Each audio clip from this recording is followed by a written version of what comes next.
السلام علیکم ورحمۃ اللہ وبرکاتہ۔ ان الحمد للہ نحمده ونستعینه ونستغفره ونؤمن به ونتوکل علیہ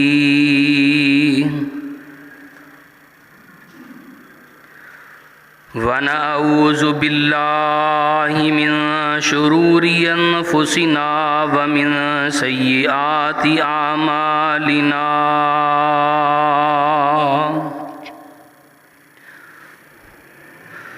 من يهده الله فلا مضل له ومن يضلل فلا هادي له أشهد أن لا إله إلا الله وحده لا شريك له وأشهد أن محمدا عبده ورسوله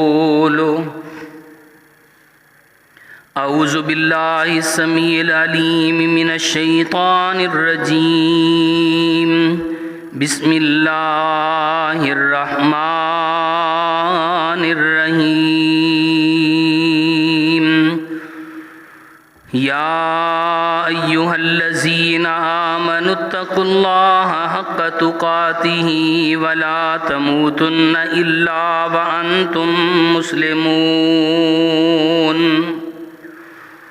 يا أيها الناس اتقوا ربكم الذي خلقكم من نفس واحدة وخلق منها زوجها وبث منهما رجالا كثيرا ونساء واتقوا الله الذي تساءلون به والأرحام إن الله كان عليكم رقيبا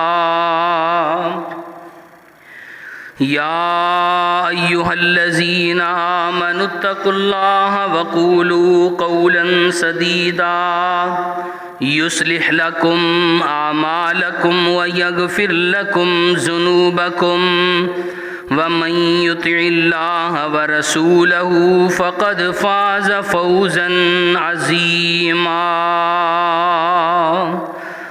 أما بعد فإن خير الحديث كتاب الله وخير الهدي هدي محمد صلى الله عليه وسلم وشر الأمور محدثاتها وكل محدثة بدعة وكل بدعة ضلالة وكل ضلالة في النار قال الله تبارك وتعالى في مقام آخر بسم الله الرحمن الرحيم قل أعوذ برب الناس ملك الناس إله الناس من شر الوسواس الخناس الذي يوسوس في صدور الناس من الجنة والناس۔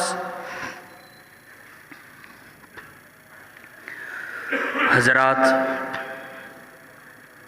ہر قسم کی حمد و ثنا اللہ وحدہ لا شریک کی بابرکت اور پررحمت ذات کے لیے، جو ساری کائنات کا خالق، مالک، رازق، داتا، علی کل شیء قدیر اور فعال لما یرید ہے۔ اس کی مرضی، اس کی اجازت اور اس کے امر کے بغیر اس کائنات کے اندر کوئی چیز معرض وجود میں نہیں آ سکتی، اور اس کائنات کی تمام چیزوں پہ امر، حکم اور تصرف صرف اسی ذات کا چلتا ہے۔ درود و سلام امام الانبیاء، حبیب خدا، محبوب کبریا حضرت محمد الرسول اللہ صلی اللہ علیہ وآلہ آلہ وصحبہ وبارک وسلم کی بابرکت اور پررحمت ذات پر کہ جنہوں نے اللہ کی شریعت کے ایک ایک لفظ اور ایک ایک حرف کو بڑی ہی ایمانداری اور بڑی ہی دیانتداری کے ساتھ ہم تک پہنچانے کا حق ادا کر دیا۔ سابقہ خطبہ جمعہ میں ہم نے معوذتین کے فضائل، ان کے مناقب، ان کی اہمیت اور اس کے ساتھ ہی سورہ فلق کی ترجمہ اور تفسیر آپ کے سامنے بیان کی تھی۔ آج کے خطبہ جمعہ میں اللہ کی توفیق اور اس کے فضل سے سورہ ناس کا ترجمہ اور اس کی تفسیر میں آپ کے سامنے بیان کرنے کی کوشش کروں گا۔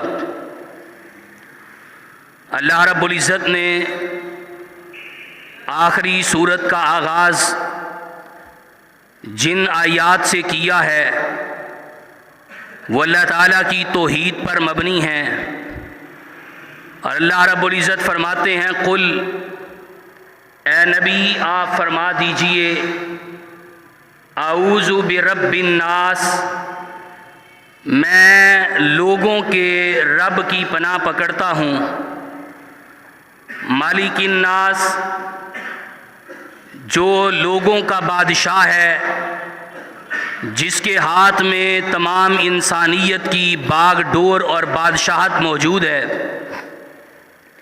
الہ الناس، جو لوگوں کا معبود ہے، جس کی لوگ عبادت کرتے ہیں، من شر الوسواس الخناس، اور ہر وسوسہ ڈالنے والے کے شر سے جو ہٹ کے بار بار آنے والا ہے، اس سے مراد شیطان ہے، الذی یوسوس فی صدور الناس، اور جو لوگوں کے سینوں کے اندر وسوسہ ڈالتا ہے، من الجنۃ والناس، جنوں اور انسانوں میں سے۔ اس سورت کی اگر ہم ابتدائی آیات پہ غور کریں تو اللہ رب العزت نے اس سورت کے اندر مکمل توحید کو جمع کر دیا ہے۔ توحید کی بنیادی طور پر 3 صفات ہیں۔ پہلی صفت توحید ربوبیت، کہ جس کے اندر اس بات کا تذکرہ ہوتا ہے اور اس بات پر ایمان ہوتا ہے کہ اس کائنات کے اندر پالنہار، رزاق، داتا، گنج بخش اور تصرفات کو کائنات کے اندر کرنے والی ذات صرف اللہ کی ہے۔ اس کائنات کے اندر جو کچھ بھی ہو رہا ہے اور جو کچھ بھی چل رہا ہے، اللہ تعالیٰ کے تصرف اور اس کے امر کے ساتھ ہے۔ کوئی چیز اللہ کی اجازت اور امر کے بغیر حرکت میں نہیں آ سکتی، اور اسی طرح اس بات پر ایمان اور عقیدہ کہ اللہ ہی دینے والا ہے، اللہ ہی پرورش کرنے والا ہے، اللہ ہی کھلانے اور پلانے والا ہے، اللہ ہی اس کائنات کا تصرف کرنے والا ہے۔ توحید ربوبیت، قل، اے نبی آپ فرما دیجئے، اعوذ برب الناس، میں اپنے آپ کو لوگوں کے رب کی پناہ میں دیتا ہوں، اور رب پالنے والے کو کہتے ہیں، پرورش کرنے والے کو کہتے ہیں، تصرفات کرنے والے کو کہتے ہیں، اپنا امر اور حکم چلانے والے کو کہتے ہیں، برب الناس، تاکہ لوگوں کو اس بات کا ادراک ہو سکے کہ میں اپنے آپ کو کسی معمولی اور کسی عام شخصیت اور عام ذات کی پناہ میں نہیں دے رہا، بلکہ میں اپنے آپ کو ایک ایسی ذات کی پناہ میں دے رہا ہوں جو ساری کائنات کا رب ہے، جو ساری کائنات کو رزق دینے والا ہے، جو ساری کائنات کو خزانے بخشنے والا ہے، جو ساری کائنات کے تصرفات کو کرنے والا ہے، اور جس کی اجازت کے بغیر کوئی چیز معرض وجود میں نہیں آ سکتی، اور جس کی اجازت کے بغیر اس کائنات کے اندر کسی قسم کا کوئی تصرف نہیں ہو سکتا۔ قل اعوذ برب الناس، اے نبی آپ فرما دیجئے میں اس رب کی پناہ میں اپنے آپ کو دیتا ہوں جو ساری کائنات کا پالنے والا ہے۔ اور دوسری چیز اللہ رب العزت فرماتے ہیں مالک الناس، توحید کی دوسری قسم بیان کی گئی۔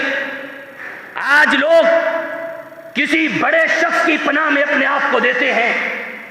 بچہ اپنے والدین کی آغوش میں اپنے آپ کو پناہ محسوس کرتا ہے۔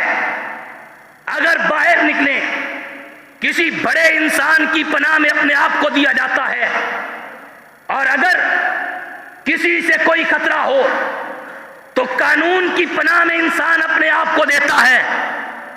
دنیا میں اللہ نے بڑی پناہیں بنائی ہیں، دنیا کے بادشاہ موجود ہیں، بندہ بادشاہوں کی بادشاہت میں اپنے آپ کو پناہ میں دیتا ہے، لیکن یہاں پہ اللہ نے عقیدہ یہ سمجھایا، اور لوگوں مالک الناس وہ لوگوں کا بادشاہ ہے، اور وہ ایسا بادشاہ ہے کہ مالک الاملاک مالک المملوک، جہاں پر دنیا کے بادشاہوں کی بادشاہت مٹ جاتی ہے، جہاں پر دنیا کے پناہ دینے والوں کی پناہیں ختم ہو جاتی ہیں، اور جہاں پر دنیا کے بڑوں کی پناہیں جواب دے جاتی ہیں، وہاں پہ پناہ کا آغاز ہوتا ہے جو مالک الناس ہے۔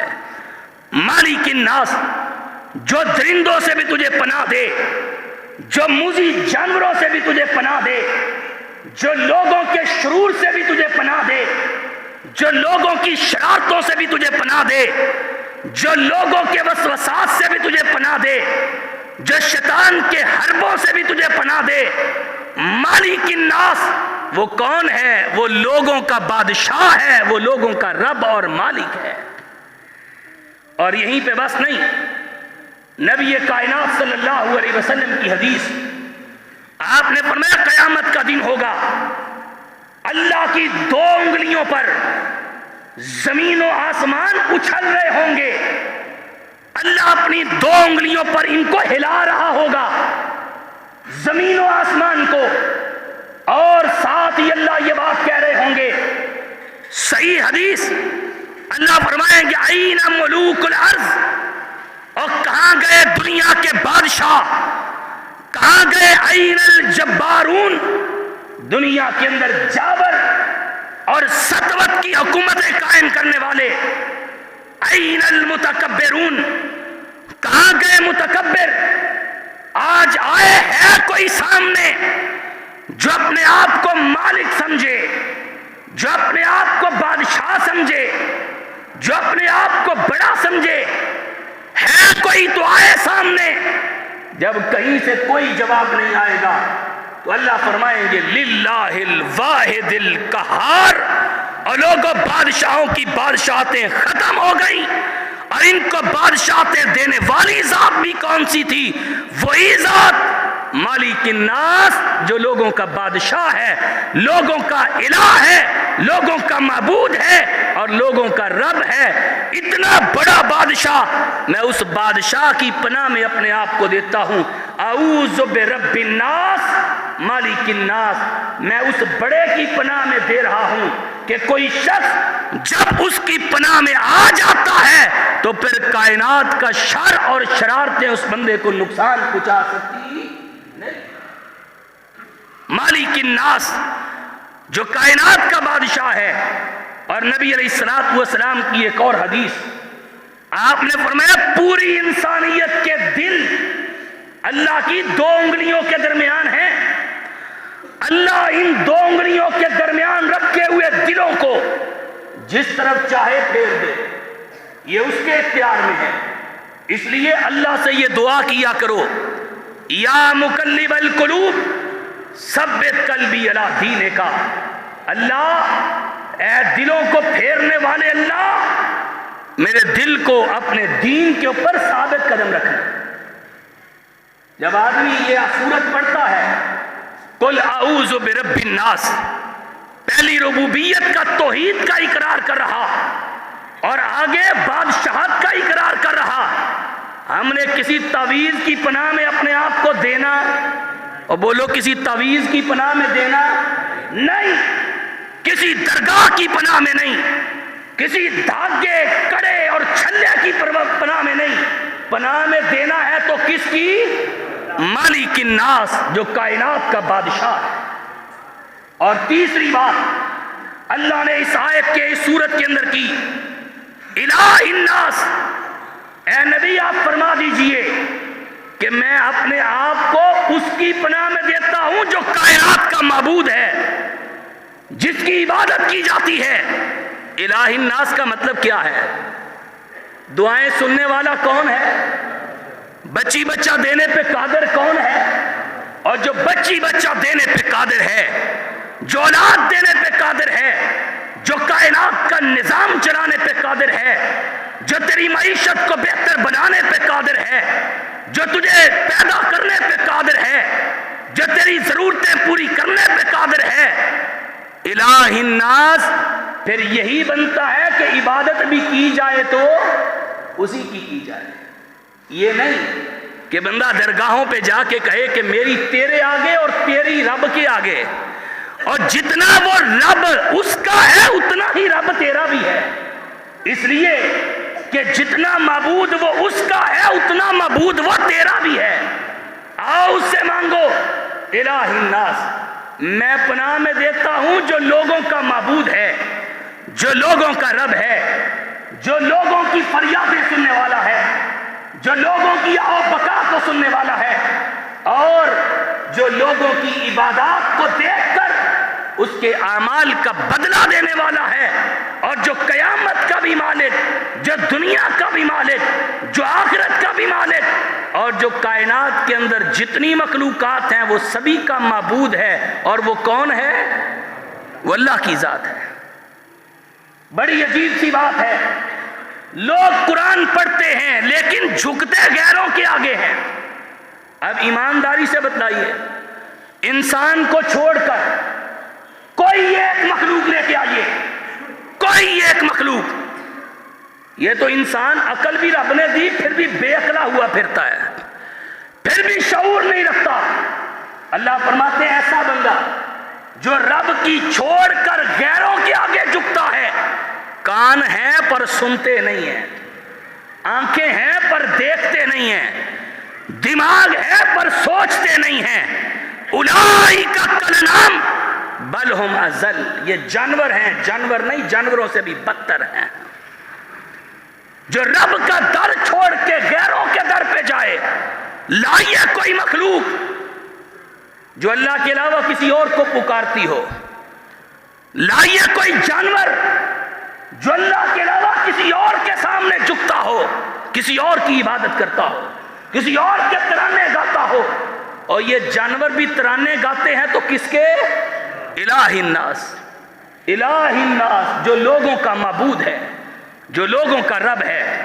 اللہ نے تین توحید کی قسمیں، ربوبیت، الوہیت اور اسماء و صفات، یہ توحید کی تین قسمیں ہیں۔ پہلے میں رب ہونا، دوسرے میں عبادت ہونا، اور تیسرے میں اللہ تعالیٰ کی صفات پر ایمان رکھنا۔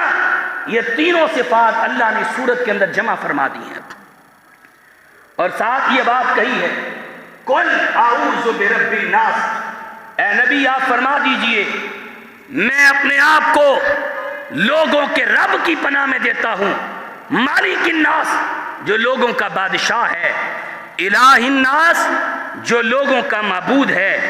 اور معبود ہونا اسی کو جچتا ہے کہ جس نے اعلان کیا وما خلقت الجن والانس الا لیعبدون، اور لوگوں میں نے اس کائنات کے اندر جن و انسان کو صرف اور صرف اپنی عبادت کے لیے پیدا کیا ہے۔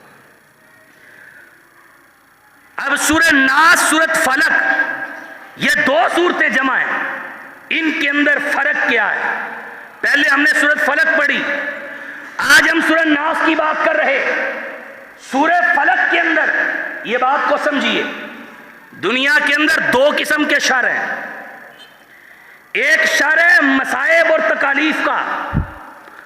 مصائب اور تکالیف وہ کسی صورت میں آئیں، وہ بیماری کی شکل میں ہوں، وہ کسی کے تنگ کرنے کی شکل، جن کا تعلق خارج سے ہے، باہر سے ہے، باہر کی چیزوں سے ہے، تکالیف اور مصائب. اور دوسرے شر کی قسم ہے گناہ معاصی، اندر کے ساتھ جن کا تعلق ہے، اندر کی شرارتوں کے ساتھ. سورہ فلق کے اندر جو بات ہم نے پڑھی تھی، من شر ما خلق، جو چیزیں ربا تو نے پیدا کی ہیں ان کے شر سے میں تیری پناہ میں آتا ہوں. اور یہاں پر تعلق ہے وسوسے سے، اندر کی چیزوں سے. قل اعوذ برب الناس مالک الناس الہ الناس من شر الوسواس الخناس. اور آئیے میں اس کی وضاحت کروں. شیطان انسان کو وسوسہ ڈالتا ہے، وسوسہ ڈالتا ہے، اور اس کا تعلق انسان کے اپنے اختیار میں ہے. دیکھیں شیطان نے وسوسہ ڈالا کہ بھئی برا کام کر لو. اب اگر انسان اپنے اختیار سے اس وسوسے کو جھٹک دیتا ہے، چھوڑ دیتا ہے اور گناہ کی طرف نہیں جاتا، اس کے اختیار میں رب نے دیا. شیطان نیکی سے روکنے کا وسوسہ ڈالتا ہے، لیکن یہ اس کے اختیار میں ہے کہ وہ نیکی کر گزرے. اللہ نے اس کے اختیار میں یہ چیز دے دی ہے. اور وسواس کیا ہے؟ اگر اس کا میں لفظی معنی کروں تو اس کا معنی ہے کہ ایک ایسی بات کرنا آہستہ سے، وسواس کہتے ہیں آہستہ سے کوئی بات کرنا جس کا قریب بیٹھے لوگوں کو احساس بھی نہ ہو، پتہ ہی نہ چلے کہ کوئی بات کی گئی ہے. اس کو کہتے ہیں وسوسہ. اور یہ وسوسہ ڈالنے والے جن بھی ہوتے ہیں، شیطان بھی ہوتے ہیں اور انسان بھی ہوتے ہیں. وسواس اس کا معنی اگر اصطلاحی طور پہ ہم کریں تو اس کا معنی بنتا ہے کہ جو چیز شیطان انسان کے دل کے اندر جو برائی کا خیال پیدا کرتا ہے نا، اس کو وسوسہ کہتے ہیں. من شر الوسواس الخناس، میں وسواس سے اور خناس سے، ان کے شر سے اللہ میں تجھے تیری پناہ میں اپنے آپ کو دیتا ہوں. اور وسوسہ کہتے ہیں کہ شیطان کسی کے دل کے اندر برائی کی کوئی بات ڈال دے. اور یہی بات گناہوں کی جڑ ہے، نافرمانیوں کی جڑ ہے، ظلم و ستم کی بنیاد وسوسے سے ہوتی ہے. شیطان نے کیا کہا تھا اللہ تعالیٰ کے دربار کہ میں ان کو گمراہ کروں گا، میں ان کے آگے سے بھی آؤں گا، ان کے پیچھے سے بھی آؤں گا، اور قیامت کا دن ہوگا. یہ شیطان اللہ کی بارگاہ میں کیا کہے گا؟ یہ کہے گا وَمَا كَانَ لِي عَلَيْكُمْ مِنْ سُلْطَانٍ، تم سارا وبال میرے اوپر ڈال رہے ہو کہ میں نے تمہیں گمراہ کیا ہے. میں نے تمہیں ہاتھ پکڑ کے کہا تھا کہ گناہ کرو، میں نے تمہارا ہاتھ پکڑ کے کہا تھا کہ یہ نیکی نہ کرو، میرے پہ ملبہ سارا ڈال رہے ہو. یہ قرآن ہے. شیطان کہے گا کہ میں نے تمہیں پکڑ کے نہیں کہا کہ برائی کی طرف آؤ. وسوسہ ڈالتا ہے. اب اس وسوسے پہ عمل کرنے کا اختیار کس کا ہے؟ انسان کا. اگر کر لیتا ہے تو گناہ گار. اور آگے اللہ تعالیٰ فرماتے ہیں یہ شیطان کہے گا اِلَّا أَن دَعَوْتُكُمْ فَاسْتَجَبْتُمْ لِي، بھئی میں نے تم کو دعوت دی، وسوسہ ڈالا اور تم نے قبول کر لی. عقل نہیں تھی تمہیں، شعور نہیں تھا تمہیں، رب نے تمہیں سمجھایا نہیں تھا کہ یہ تمہارا دشمن ہے، پھر بھی باتیں مان رہے تھے. میں نے تو نہیں ہاتھ سے پکڑ کے کہا تھا، وسوسہ ہی ڈالا تھا نا، تیرے اختیار میں تھا، چھوڑ دیتا، نہ کرتا، نہ میری بات مانتا. تو شیطان بھلا کیا کہے گا انسان کو؟ اگلی بات سنیں. شیطان کہے گا فَلَا تَلُومُونِي وَلُومُوا أَنفُسَكُمْ، اور مجھے ملامت نہ کرو، اپنے آپ کو ملامت کرو. میرے اوپر ملبہ نہ ڈالو، اپنے اوپر اپنے آپ کو ملامت کرو کہ تم خود گمراہ ہوئے، تم خود پھسلے. یہ ہے من شر الوسواس الخناس. جو شیطان وسوسہ ڈال رہا ہے، اللہ میں اس وسوسے سے بھی اپنے آپ کو تیری پناہ میں دیتا ہوں، میں اس کے وسوسے سے تیری پناہ میں آتا ہوں. اور آگے بڑھیے. یہ بات بھی ہمارے سامنے ہونی چاہیے. ایک ہے وسواس الخناس. خناس کسے کہتے ہیں؟ خناس کی وضاحت میں آگے چل کے کرتا ہوں. جو بار بار آتا ہے، ایک دفعہ دھتکار دیا جاتا ہے وہ پھر آ جاتا ہے، پھر دھتکارا جاتا ہے وہ پھر آ جاتا ہے. اب اس کے کچھ شر ہیں. وسوسہ ڈال رہا ہے نا شیطان. من شر الوسواس الخناس. شیطان کے کچھ شر ہیں جس سے ہم پناہ مانگ رہے ہیں. وہ شر کیا ہے؟ میں اس کی وضاحت کرنا چاہتا ہوں بڑی تفصیل کے ساتھ. شیطان چور ہے. چور کس چیز کا؟ تمہارے کھانے کا چور ہے، تمہاری رہائش کا چور ہے. وہ تمہارے کھانے میں سے کھانا چراتا ہے. کیسے؟ وسوسہ ڈالتا ہے تمہیں کہ اللہ کا ذکر نہ کرنا، بسم اللہ نہ پڑھنا. وسوسہ ڈال دیا نا اس نے، باتوں میں لگا دیا، تو نے کھانا شروع کر لیا، شیطان شریک ہو گئے. وسوسہ ڈالا نا اس نے اور تمہارا کھانا چوری کر لیا، کھا گیا. بچوں کو بھی تم نے نہیں سکھایا، بچوں کو موبائل پہ لگا دیا اور کھانا شروع کروا دیا. نہ بچوں کو یہ سکھایا کہ بیٹا کھانا کھاتے وقت بسم اللہ پڑھتے ہیں. نہ خود کو پتا نہ بچوں کو پتا. ذکر نہیں کیا، شیطان ساتھ مل گئے. اب دشمن ہے نا یہ. اللہ کہہ رہے ہیں نا ان الشیطان لکم عدو مبین. یہ شیطان تمہارا کھلا دشمن ہے. کون کہہ رہا ہے؟ بولو کون کہہ رہا ہے؟ اللہ کہہ رہا ہے کہ یہ شیطان تمہارا، یہ دشمن کو ساتھ بٹھا کے کھانا تو آپ کھلا رہے ہیں. اللہ کا ذکر نہیں کیا، چھوڑ دیا، شیطان نے وسوسہ ڈالا.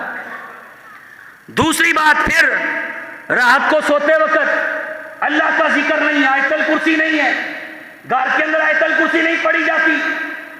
پہلے یہ ہوتا تھا بزرگ جو گھر کے بڑے ہوتے تھے نا، بچے اگر سو بھی جاتے تھے تو ان کی یہ ڈیوٹی ہوتی تھی کہ آیت الکرسی پڑھ کے سارے گھر میں پھونک مارنی ہے. وہ چھت پہ جاتے تھے، آیت الکرسی پڑھ کے سارے کونوں میں پھونک کے آتے تھے. یہ آج سے کچھ دیر پہلے کی بات ہے. آیت الکرسی نہیں پڑھی، گھر کے اندر شیطان کہتے ہیں بھائی ٹھیک ہے دروازہ کھلا ہے، رہائش بھی مل جائے گی. کھانا بھی مل گیا اور شیطان کو رہائش بھی مل گئی. وسوسے ڈال دیا اس نے. اب وسوسات ڈال کے تیرے کھانے میں بھی شریک ہو گیا، تیری رہائش میں بھی شریک ہو گیا، تیرے بستر تک بھی وہ پہنچ گیا. اور پھر کہتے ہو برکتیں نہیں آتی، رحمتیں نہیں آتی، گھر سے برکتیں روٹ گئی ہیں. کیوں جی؟ شیطان کے ڈیرے گھر میں موجود ہیں، برکتیں کیسے آئیں؟ کیسے برکتیں آئیں؟ پھر کہتے ہیں جی کیا کرے، فجر ٹائم جاگ نہیں ہوتی، اٹھا نہیں جاتا، نماز کے لیے نہیں آیا جاتا. کیسے اٹھا جائے؟ شیطان کو تو گھر میں پناہ تو نے خود دی ہے. نبی علیہ السلام ایک دفعہ سفر پہ تھے. بلال رضی اللہ تعالیٰ کی بڑے تھکے ہوئے، رات کا آخری پہر ہو چکا. اللہ کے پیغمبر صلی اللہ علیہ وسلم فرمانے لگے بلال پیرے پہ کھڑے ہو جاؤ اور فجر کے ٹائم نا ہمیں جگا دینا تاکہ ہم نماز ادا کر سکیں. بلال رضی اللہ تعالیٰ پیرے پہ کھڑے ہیں، ٹیک لگائی ہے، نیند آ گئی، وہ بھی سو گئے. اللہ کے رسول بھی سوئے ہوئے، قافلہ سارا سویا ہوا. بلال رضی اللہ تعالیٰ جو پیرے پہ تھے وہ بھی سو گئے.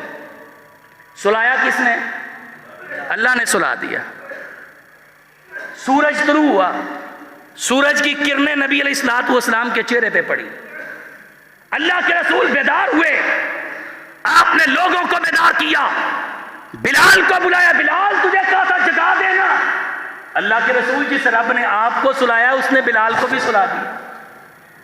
نبی علیہ السلام نے جو بات کہی، جو بات کرنا مقصود ہے، آپ نے کہا میرے صحابہ یہ جگہ چھوڑ دو، بڑی سرسبز و شاداب جگہ، نماز کے لیے بڑی بہترین جگہ، پانی موجود. آپ نے فرمایا میرے صحابہ جگہ چھوڑ دو، آگے چلو ہم آگے جا کے نماز پڑھیں گے. اللہ کے رسول بات کیا ہے؟ آپ نے فرمایا جس جگہ پہ ہم نماز سے غافل ہو جائیں وہاں پر شیطان کا غلبہ ہوتا ہے. یہاں پہ شیطان کا غلبہ ہے، لہذا اس جگہ کو چھوڑ دو. گھر میں غلبہ تو تم نے خود کر رکھا ہے، شیطان کو جگہ تو آپ نے خود دے رکھی ہے، پناہیں تو خود دے رکھی ہیں. اور پھر کہتے ہیں پتہ نہیں کیا ہے جی، اولاد نافرمان ہوتی جا رہی ہے، پتہ نہیں جی برکت نہیں آ رہی، گھر میں کوئی رحمت نہیں آ رہی. کیسے آئے؟ اور میرے محترم بھائیو غور کرو، یہ شیطان کے وسوسات ہیں. اور دوسرا وسوسہ شیطان کیا ڈالتا ہے؟ پہلے شیطان گناہ کرواتا ہے، لوگوں کو یہ بات معلوم نہیں ہے، سنو اس بات کو، دھیان کرو اس بات پر۔ پہلے شیطان گناہ کرواتا، کوئی بات نہیں، کر لو یار، کون دیکھنے والا ہے؟ کوئی نہیں دیکھ رہا، بند کمرہ ہے، کنڈی لگی ہوئی ہے، کر لو، کوئی مسئلہ نہیں ہے، کس نے دیکھنا ہے؟ اور یہ بات ذہن میں رکھو، بسا اوقات اس طرح ہوتا ہے، بندہ چھپ کے گناہ کرتا ہے، اگلا دن ہوتا ہے پورے محلے میں بات اس کی پھیلی ہوئی ہوتی ہے۔ یہ کون پھیلاتا ہے؟ یہ شیطان تیری بات کو، یہ گناہ کو پھیلانے میں مدد کرتا ہے۔ یہ حدیث کے الفاظ میں نقل کر رہا ہوں۔ یہ شیطان پہلے تجھ سے گناہ کرواتا ہے، اللہ ستار ہے، اللہ لوگوں کی عیبوں پہ پردہ ڈالتا ہے، لیکن یہ شیطان لوگوں کی عیبوں کو لوگوں کے سامنے پھیلاتا ہے تاکہ اس نیک بندے کو رسوا کرے۔ اور سن لو کچھ، اس کو انسانوں میں سے بھی شیاطین کے چیلے مل جاتے ہیں، چیلے اس کو مل جاتے ہیں۔ قرآن ہے، اللہ تعالیٰ فرما رہے ہیں کہ یہ بات ذہن میں رکھ لو کہ جو شخص قال فبما اغویتنی، اللہ رب العزت یہاں پر اس بات کا تذکرہ کرتے ہیں کہ تم میں جو شخص شیطان کی بات کو مان کے لوگوں کے عیب، مومنین کے عیب لوگوں تک پہنچاتا ہے نا، اس کو پھیلاتا ہے، ایمان والوں کے عیبوں کو پھیلاتا ہے، اس پہ پردہ نہیں ڈالتا، اللہ فرماتے ہیں اس کے لیے دنیا و آخرت میں عذاب علیم ہے، دردناک عذاب ہے اس کے لیے۔ ہم تو بڑے شوق سے کسی کی بات ملنی چاہیے، کسی کا کوئی گناہ نظر آنا چاہیے، اس کا اس طرح ڈنڈورا پیٹیں گے جس طرح پتہ نہیں کیا ہو گیا۔ اللہ کے بندے پردہ ڈالو گناہوں پر، اللہ تعالیٰ تیرے عیبوں پہ پردہ ڈالے گا، اس کی اصلاح کرو۔ یہ کوئی طریقہ نہیں ہے کہ گناہ مل گیا اس کو پورے محلے کے اندر اس کی جناب آپ اشتہار بازی کر دو۔ یہ شیطان کا دوسرا حربہ یہ ہے، پہلے گناہ کرواتا ہے اور گناہ کروانے کے بعد پھر اس کو پھیلاتا ہے۔ اور تیسرا حربہ شیطان کا، تیسرا شر، من شر الوسواس اور کیوں جی سبق یاد ہے نا، من شر الوسواس الخناس، یہ شیطان کے وسوسات ہیں۔ تیسرا حربہ، تیسرا وسوسہ شیطان کا، وہ کیا کرتا ہے؟ نیکی کے راستے پہ بیٹھ جاتا ہے۔ اب اس کا کام کیا ہے؟ روکنا، نیکی سے روکنا، وہ روکتا ہے نیکی سے، نہ کر نیکی، ہر قسم کی اس کے ذہن میں ڈالتا ہے، اور یہ نہ کر لو پھر بھی ثواب ہے، نہ کرو تو گناہ نہیں ہے، چھوڑ دو کوئی بات نہیں ہے۔ اچھا بندہ بعض دفعہ پھسل جاتا ہے، اس کے اندر تشویش پیدا کر دیتا ہے، مسئلہ خلط ملط کر دیتا ہے، بسا اوقات مسئلے کا صحیح پتہ ہوتا ہے، علم ہوتا ہے، اور اس کو لے کے لوگ بلا کیا کرتے ہیں؟ کئی مسائل ایسے ہوتے ہیں، مثال کے طور پہ ایک مسئلہ اس کی وضاحت کروں، جو قنوت وتر ہے نا، قنوت وتر، وتروں کی جو دعا ہم پڑھتے ہیں، اس کا اصل مقام رکوع سے پہلے، نبی علیہ السلام نے رکوع سے پہلے پڑھی ہے۔ ایک حدیث کے الفاظ ہیں، جب نبی علیہ السلام نے قنوت نازلہ کی ہے نا، بد دعا کی کافروں کے لیے، تو 7 قنوت وتر کی، تو اس کا مقام رکوع کے بعد ہے۔ اس دعا کی حیثیت یہ ہے کہ اگر وتر کے اندر یہ دعا نہ بھی پڑھی جائے نا تو وتر ہو جاتا ہے، دعا نہ بھی پڑھی جائے وتر ہو جاتا ہے۔ لیکن لوگوں نے اس مسئلے کو لے کے مسجدوں کے اندر فتنے کھڑے کیے ہوئے۔ یہ فتنے کون کھڑے کرواتا ہے؟ باتیں چھوٹی چھوٹی، مسجدوں میں فتنے، مدارس میں فتنے، یہ فتنے کون کھڑے کروا رہا ہے؟ من شر الوسواس الخناس، یہ شیطان وسوسات پیدا کرتا ہے، یہ شیطان فتنے کھڑے کرواتا ہے، تشویش ڈال دیتا ہے، پتہ نہیں یہ مسئلہ ایسے ہے کہ ایسے ہے، پتہ نہیں ایسے، وہ اس طرح کہتے ہیں، یہ اس طرح کہتے ہیں، یہ اس طرح کہتے ہیں، وہ وسوسات ڈال کے لوگوں کو نیکی کرنے ہی نہیں دیتا۔ کیوں؟ اس نے وعدہ کیا، قسم اٹھا کے آیا اللہ کی بارگاہ میں کہ میں ان کے رستے میں بیٹھوں گا، میں ان کو ورگلاؤں گا، میں نیکی کی طرف نہیں آنے دوں گا۔ اچھا جب بندہ کوشش کر کے اس کے داؤ میں آئے بغیر نیکی کر لیتا ہے نا، تو پھر اس کی بڑا کیا کوشش ہوتی ہے؟ پھر اس کی کوشش یہ ہوتی ہے کہ اس کے عمل کو برباد کرے گی، ریاکاری، اور میں نے پرانی نیکی کی تھی جی، یہ کام میں نے کیا ہے، یہ میں نے بنوایا، میں آ گئی، لوگوں کو دکھانے کے لیے دکھلاوا آ گیا، اللہ اعمال ضائع کر دیتا ہے، بسا اوقات سنت سے ہٹ کے عمل کروا دیتا ہے، بدعت کا ارتکاب کروا دیتا ہے۔ یہ کون کرواتا ہے؟ یہ قرآن کہہ رہا ہے، قرآن۔ اللہ کہتے ہیں شیطان نے قسم اٹھائی تھی، قالا فبما اغویتنی لاقعدن لہم صراطک المستقیم، اللہ میں ضرور ان کے رستوں میں بیٹھوں گا، میں ان کو تیرے رستوں سے گمراہ کروں گا۔ اور آگے کیا کہتے ہیں؟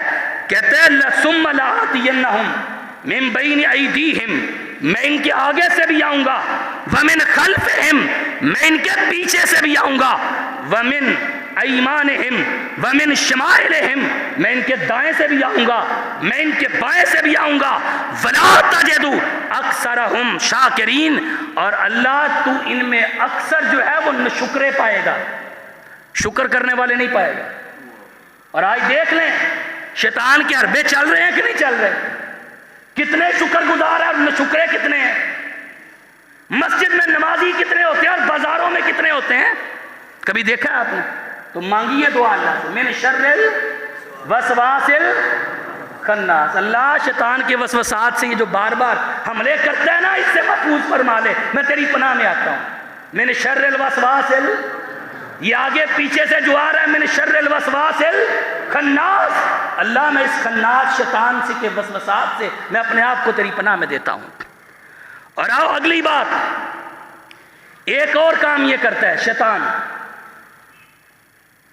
جب بندہ سو جاتا ہے نا، بندہ سویا ہوا، یہ دشمن اپنا چارہ اپنا کام کر رہا ہے، بندہ سویا ہوا دشمن اپنا کام کر رہا ہے، نبی علیہ السلام نے فرمایا 3 گرے مار دیتا ہے اس کی گدی میں، بندہ سو رہا ہے، شیطان اس کی گدی میں 3 گرے مارتا ہے، بندہ جب صبح کے وقت اٹھتا ہے اللہ کا ذکر کرتا ہے، گرہ کھل جاتی ہے، پھر وہ وضو کرتا ہے، آپ نے فرمایا دوسری گرہ بھی کھل جاتی ہے، نماز ادا کرتا ہے، تیسری گرہ بھی کھل جاتی ہے، آپ نے فرمایا یہ مومن بندہ صبح کرتا ہے خوش بختی کے ساتھ، پاک پکیزہ نفس کے ساتھ یہ بندہ صبح کرتا ہے، اور ایک وہ بندہ جو سویا ہوا ہے اس کے بھی 3 گریں لگی ہیں، یہ جب اٹھتا نہیں ہے تو شیطان اس کے کانوں میں پیشاب کر دیتا ہے، اس کے ناک کے بھانسے میں رات گزارتا ہے شیطان، اس کے کانوں میں پیشاب کر دیتا ہے، یہ بڑا صبح سویرے 8 بجے اٹھا، غسل کیا، خوشبو لگائی،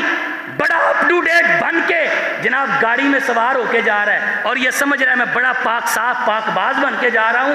اللہ کے رسول صلی اللہ علیہ وسلم اس کے بارے میں کیا فرما رہے ہیں؟ آپ نے فرمایا خبیث النفس کسلان، یہ اپنے آپ کو تو پاک باز سمجھ رہا ہے، حقیقت میں یہ خبیث نفس ہے، شیطان نے خبیث بنا دیا نا بندے کو، یہ شیطان نے انسان کی عقل میں پردہ ڈال دیا۔ تو ہم نے اللہ تعالیٰ سے کیا مانگنا ہے؟ من شر الوسواس الخناس، اللہ تعالیٰ سے پناہ مانگنی ہے اس کے حربوں سے۔ اور یہ شیطان ہی تھا نا، اور نوح علیہ السلام کی قوم کو شرک کی طرف لگانے والا کون تھا؟ انسانی شکل میں آیا تھا، نیک لوگ 5 لوگ تھے، ود سوا یغوث یعوق اور نصر، ودم ولا سواء ولا یغوثا ویعوق ونصرا وقد اضلوا کثیرا ولا تزید الظالمین الا ضلالا۔ یہ شیطان انسانی شکل میں ان کے پاس آیا، لوگ پریشان رہتے تھے کہ بھئی نیک لوگ چلے گئے، اس نے کہا مجسمے بنا لو، مجسمے بنا کے پوجا شروع کر دو، انہوں نے یہی کام کیا۔ آج بھی لوگ قبر والوں کو پوجتے ہیں، عبادتیں کرتے ہیں، کس نے لگایا ہے؟ یہ شیطان۔ من شر الوسواس، کیوں جی کبھی شیطان نے ہاتھ پکڑ کے کہا کہ بھئی قبر کو سجدہ کرو؟ وسوسہ ہی ڈالتا ہے نا۔ نبی علیہ السلام کے قتل کی سازش ہو رہی، یہ دار الندوہ میں ابو جہل کی صدارت میں اجلاس منعقد ہو رہا، یہ شیطان انسانی شکل میں آیا۔ کسی نے کہا کہ اس کو مہلت بدر کر دو، کسی نے کچھ کہا، کسی نے کہا کہ اس کو قتل کر دو، معاذ اللہ۔ اب یہ انسانی شکل میں بیٹھا ہوا تھا شیطان، یہ حدیث کے الفاظ، اس نے مشورہ کیا دیا؟ کہتا ہے اس طرح کرو، ہر قبیلے کا ایک ایک بندہ آگے آئے، اور جب محمد الرسول اللہ صلی اللہ علیہ وسلم گھر سے نکلے تو ہر قبیلے کا ایک ایک بندہ آگے ہو کے ایک مرتبہ سے ایک دم سے حملہ کریں اور اس کو قتل کر دیں، معاذ اللہ۔ یہ مشورہ دیا اس نے شیطان نے۔ اب لوگوں نے اس مشورے پر اکتفا کیا اور یہ پلاننگ شروع کر دی، اور ہوا بھی۔ نبی علیہ السلام کو وہاں سے خیر و عافیت سے نکالا تو کس نے؟ کیوں نکالا؟ آپ نے پناہ مانگی تھی، من شر الوسواس الخناس۔ اور جو رب نبی کو پناہ دے سکتا ہے وہ رب ہمیں بھی پناہ دے گا. مانگیے پناہ. اور آگے بڑھی اللہ کے پیغمبر صلی اللہ علیہ وسلم کی ایک حدیث. ابراہیم علیہ السلام کو آگ میں پھینکا گیا اور اس کے پیچھے اہل بابل کو اس بات پہ ابھارنے والا شیطان تھا. اللہ نے کہا قلنا یا نار کونی. فرشتے آئے, فرشتوں نے کہا کہ کوئی ہوا کا, کوئی بارش کا, ہم آگ کو بجھا دیں گے. کہا ضرورت نہیں ہے. کیوں؟ کہ میرا توکل کس پر ہے, اور ہم نے بھی کسی اور کی پناہ میں نہیں دینا. کس کی پناہ میں دینا ہے؟ اللہ کی پناہ میں دینا. قلنا یا نار کونی بردم و سلام علی ابراہیم. ابراہیم علیہ السلام کو اللہ نے بچایا. اور ایک حدیث کے الفاظ ہیں, نبی علیہ السلام نے فرمایا میں نماز پڑھ رہا تھا, میرے سامنے شیطان انگارہ لے کے آیا. صحیح بخاری کی حدیث ہے.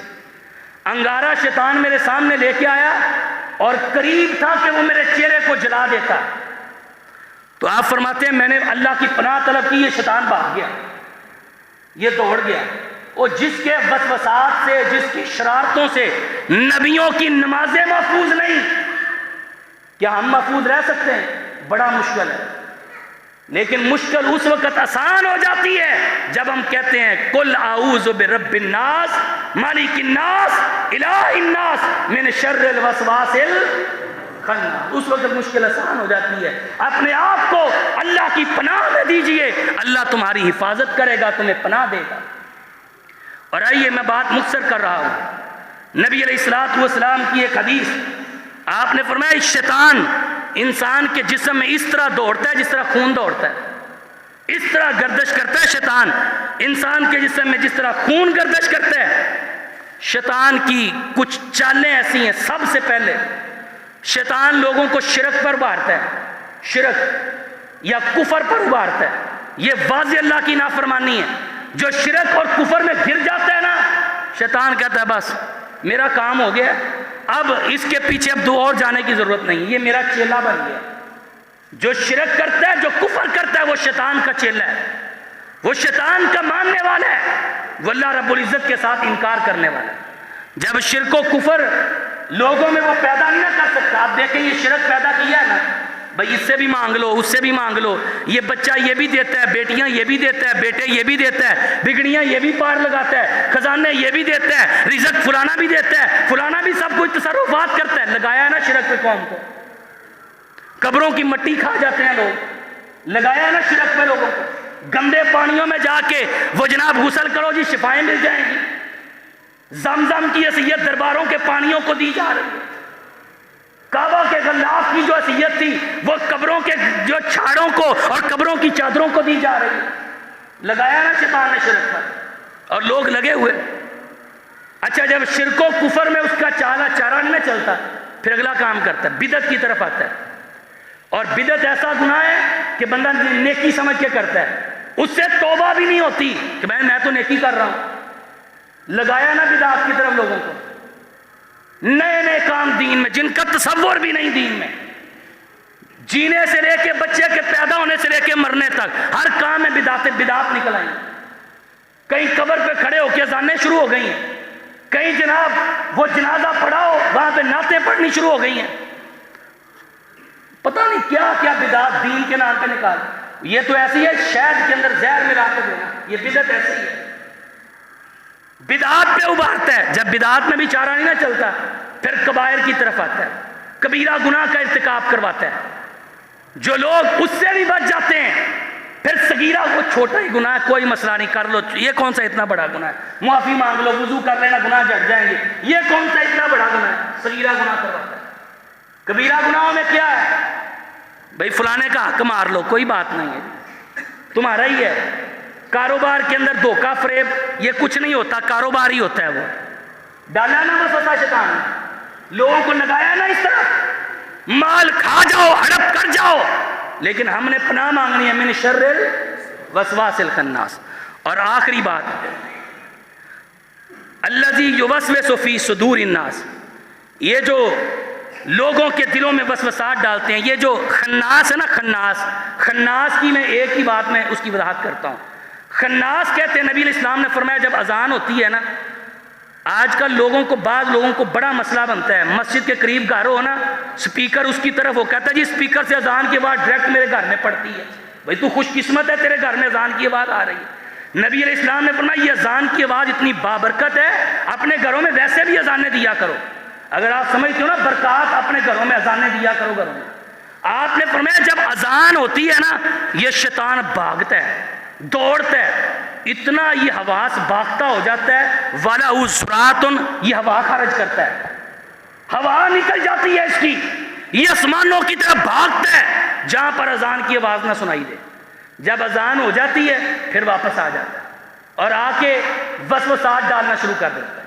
پھر جب اقامت ہوتی ہے پھر بھاگ جاتا ہے، پھر اس کے لیے ہوا خارج ہوتی ہے۔ اللہ کے پیغمبر نے فرمایا جب اقامت ہو جاتی ہے نا تو یہ شیطان پھر آ جاتا ہے، بندہ نماز پڑھتا ہے، یہ وسوسات ڈالتا ہے، خنزب شیطان وسوسے ڈالتا ہے، یہ وسوسات ڈالتا ہے اور اس بندے کو پتہ ہی نہیں چلتا کہ میں نے نماز پڑھی کتنی ہے۔ بندہ بعض دفعہ بھول جاتا ہے، دنیا کے کاموں میں الجھ جاتا ہے، کہتے ہیں کوئی چیز بھولی ہو تو نماز میں یاد آتی ہے، شیطان یاد کروا رہا ہے، شیطان وسوسے ڈال کے، اور فلانی اذکر قضا، فلانی بات یاد کر، فلانی چیز یاد کر۔ وہ بندہ وہ چیزیں یاد کرتا رہتا ہے، جو اصل مقصد ہوتا ہے وہ بھول جاتا ہے۔ لیکن ہم نے اس طرف پڑھنا نہیں، کیوں؟ من شر الوسواس الخناس، ہم اس خناس شیطان سے اللہ کی پناہ میں دیتے ہیں۔ من شر الوسواس الخناس الذی یوسوس فی صدور الناس۔ اب کچھ لوگ جو ہیں یہ وسوسے ڈالنے والے جنات میں ہوتے ہیں، کچھ انسانوں میں ہوتے ہیں۔ انسان کئی اتنے بدبخت اور پلید ہوتے ہیں، اتنے بدبخت ہوتے ہیں کہ یہ شیطانوں سے بھی آگے نکل جاتے ہیں۔ شیطان اپنے آپ کو ان کا کرندہ بنا لیتے ہیں۔ کئی انسان اتنے بدبخت ہوتے ہیں، اتنے لوگ ان کی شرارتوں سے تنگ ہوتے ہیں، لوگ ان کی باتوں سے تنگ ہوتے ہیں، لوگ ان کے کاموں سے تنگ ہوتے ہیں۔ جس طرح کئی نیک لوگ ایسے ہوتے ہیں کہ وہ دین کی دعوت دے رہے ہوتے ہیں نا، کئی واقعات میرے سامنے موجود ہیں، میرے پاس وقت نہیں ہے۔ کئی نیک لوگ ایسے گزرے ہیں کہ جن کے شاگرد جن تھے، جن ان کے پاس آ کے پڑھتے تھے، جن ان کے پاس آ کے تعلیم حاصل کرتے تھے۔ جس طرح نیک جنات ہیں، اسی طرح جس طرح انسانوں میں بدبخت لوگ ہیں نا، اسی طرح جنوں میں بھی بدبخت ہیں۔ جس طرح انسانوں میں نیک لوگ ہیں، جنوں میں بھی نیک جن موجود ہیں۔ اسی طرح کچھ انسان ایسے ہوتے ہیں جو بڑے بدبخت ہوتے ہیں، لوگوں کو اپنی شرارتوں سے، اپنے ہاتھوں سے، اپنی جناب شرور سے تنگ کرتے ہیں۔ تو بندہ یہاں پر یہ مانگ رہا ہے کہ الذی یوسوس فی صدور الناس، یہ جو دلوں کے اندر، سینوں کے اندر یہ جو وسوسات ڈالتے ہیں، کون؟ من الجنۃ والناس، جن اور انسان جو وسوسات ڈالتے ہیں۔ اللہ میں ان وسوسات سے تیری پناہ میں اپنے آپ کو دیتا ہوں۔ تو بندہ جب یہ سورت پڑھتا ہے، یہ آخری دو صورتیں ان کو روٹین بنا لیتا ہے، تو بندہ شیطان کے شرور سے بچ جاتا ہے۔ اور چیزیں معوذتین ہیں، آیت الکرسی ہے، سورہ بقرہ کی آخری دو آیات ہیں، لا الہ الا اللہ وحدہ لا شریک لہ لہ الملک ولہ الحمد وہو علی کل شیء قدیر۔ آپ نے فرمایا جو بندہ 100 مرتبہ دن میں یہ کلمہ پڑھ لیتا ہے نا، آپ نے فرمایا اس بندے کو 10 غلام آزاد کرنے کا ثواب ملتا ہے، 100 نیکیاں ملتی ہیں، 100 گناہ معاف ہوتے ہیں، اور اس دن وہ بندہ شیطان کے شر سے محفوظ رہتا ہے، اور اس دن کوئی بندہ اس عمل کا مقابلہ نہیں کر سکتا، ہاں وہ بندہ جس نے 100 سے زائد مرتبہ یہ کلمہ پڑھا۔ اسی طرح اعوذ باللہ کا وظیفہ کریں، اعوذ باللہ من الشیطان الرجیم، لا حول ولا قوت الا باللہ، اس کا وظیفہ کریں۔ اور آخری دو باتیں، اپنے غصے پہ قابو رکھیں، جو غصے میں آتا ہے شیطان کا تسلط اس پر ہوتا ہے، شکم سیری یعنی پیٹ فل بھر کے کھانا کھانا، اس بندے پر بھی شیطان کا تسلط ہوتا ہے۔ اس لیے ان چیزوں سے جو ہے وہ ہمیں اللہ تعالیٰ کی پناہ مانگنی چاہیے۔ اللہ ہمیں شیطان کے وسوسات اور شرور سے محفوظ فرمائے۔ اقول قولی ھذا استغفر اللہ لی ولکم ولسائر المسلمین، آخر دعوایا الحمدللہ۔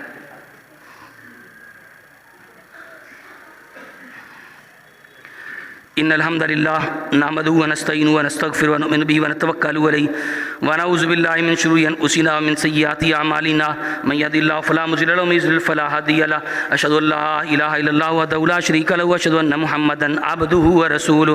اعوذ باللہ السمیع العلیم من الشیطان الرجیم، بسم اللہ الرحمن الرحیم، قل اعوذ برب الناس ملک الناس الہ الناس من شر الوسواس الخناس الذی یوسوس فی صدور الناس من الجنۃ والناس۔ صدقت یا ارحم الراحمین۔ آج 5 فروری یوم یکجہتی کشمیر کے طور پہ منایا جا رہا ہے۔ کشمیر پاکستان کا حصہ، پاکستان کی شاہرگ ہے۔ قائد اعظم محمد علی جناح علیہ رحمہ نے یہی بات لوگوں کو سمجھائی اور بتلائی، اور اللہ کے فضل و کرم سے بھارت جتنا مرضی زور لگا لے، قائدین پر پابندیاں لگا لے، لیکن پاکستان کے اس نظریے کو جو کشمیریوں کی زبان پہ جاری ہے وہ بدل سکتا نہیں ہے۔ جس طرح پاکستان کا مطلب لا الہ الا اللہ ہے، کشمیریوں کے ساتھ بھی ہم محبت کرتے ہیں تو کس بنا پہ؟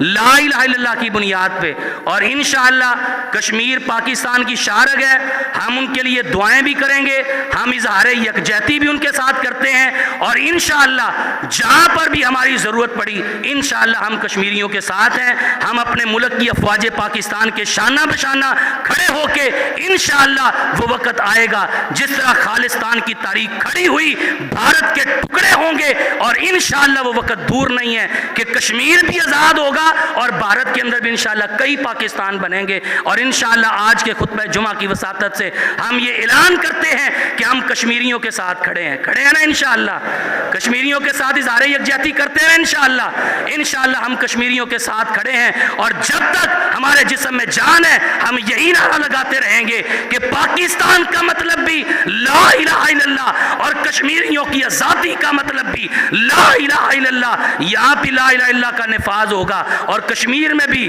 انشاءاللہ لا الہ الا اللہ کا نفاذ ہوگا۔ اللہ جہاں پر بھی مسلمانوں پہ ظلم اور ستم ہو رہا ہے، اللہ ان مسلمانوں کو کفار کے ظلم و ستم سے نجات عطا فرمائے اور مسلمانوں اور اسلام کو سربلندی عطا فرمائے۔ اقول قولی ھذا استغفر اللہ لی ولکم ولسائر المسلمین، سبحان ربک رب العزت عما یصفون وسلام علی المرسلین والحمد للہ رب العالمین۔